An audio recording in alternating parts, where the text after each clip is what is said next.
किसान भाइयों, आज के इस वीडियो में हम बात करेंगे कि नरमा कपास में पहला पानी कब देना चाहिए, यानी कि पहली सिंचाई हमें कितने दिनों के ऊपर करनी चाहिए नरमा कपास में।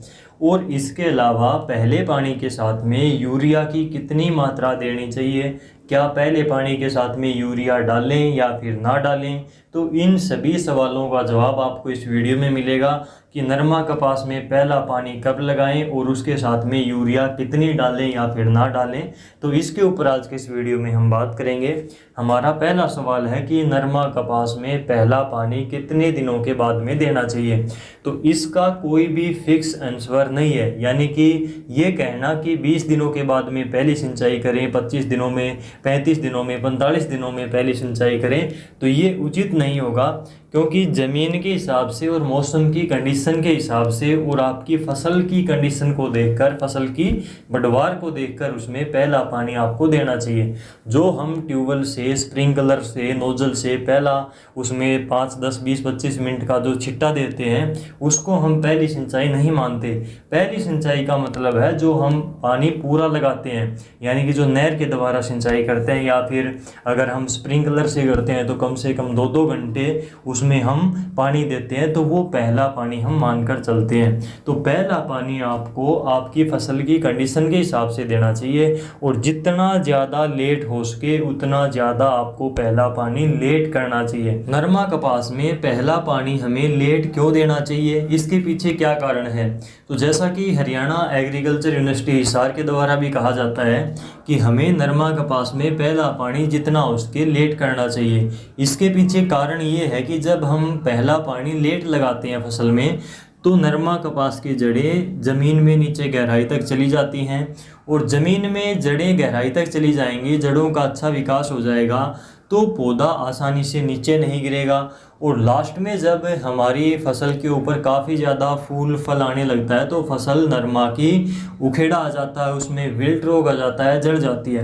तो ये संभावना काफ़ी कम हो जाती है अगर हम पहला पानी लेट लगाते हैं और हमारी फसल की जड़ें नीचे ज़मीन में गहराई तक चली जाती हैं, जड़ें पौधे की मजबूत हैं, तो उसमें उखेड़ा रोग आने की समस्या भी कम हो जाती है। तो इसके पीछे ये कारण होता है पहला पानी लेट लगाने के पीछे। लेकिन पहला पानी लेट भी इतना ही करें, इतने दिन की ही देरी करें कि आपकी फसल खराब ना हो, यानी कि फसल को कोई नुकसान ना हो, फसल की बढ़वार ज़्यादा आपकी कम नहीं होनी चाहिए। इतना भी ज़्यादा लेट ना करें कि आपकी फसल पीली पड़ जाए। तो इस चीज़ को आपको ध्यान में रखकर ही पहला पानी देना चाहिए। इसके बाद में बात आती है कि पहले पानी के साथ में यूरिया कितनी देनी चाहिए, कौन सी कंडीशन में यूरिया नहीं देनी चाहिए। तो अगर आपने बिजाई के टाइम पर यूरिया डाली है तो आप इस टाइम के ऊपर पहली सिंचाई के साथ में ये देखें कि आपकी फसल की बढ़वार कैसी है।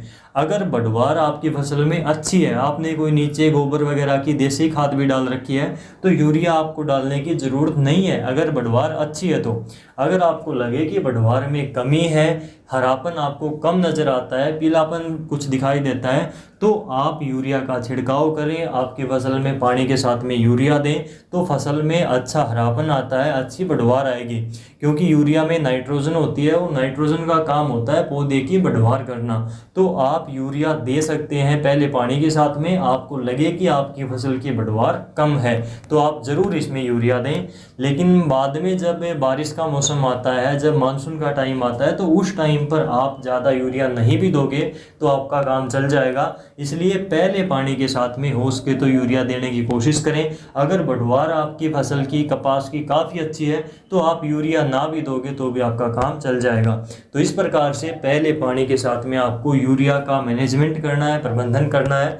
अगर बढ़वार कम दिखती है तो यूरिया डालें, अगर बढ़वार अच्छी है तो यूरिया डालने की आपको ज़्यादा आवश्यकता नहीं है। फालतू का खर्चा हमें क्यों करना। आज की इस वीडियो में बस इतना ही। आपसे फिर मुलाकात होगी कोई नई खेती बाड़ी की जानकारी के साथ।